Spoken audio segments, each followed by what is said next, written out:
Ruku təkbirlərində əllərin qaldırılmamasının elmi və tarixi dəlilləri.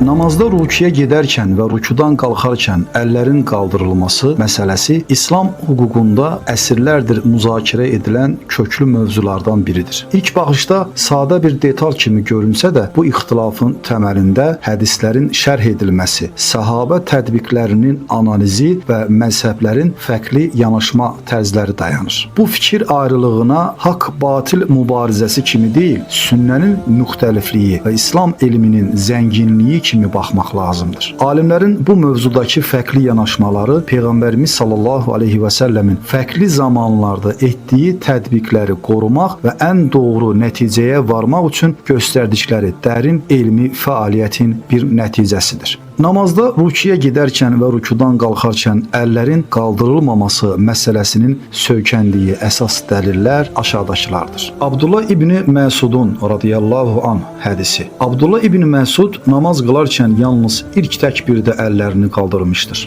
Əl-Qamə rəvayət edir ki, İbni Məsud radiyallahu anh dedi: "Sizə Rasulullah sallallahu aleyhi və səlləmin namazı kimi namaz qılım." O namaz qıldı və əllərini yalnız ilk dəfədə, yəni iftitah təkbirində qaldırdı.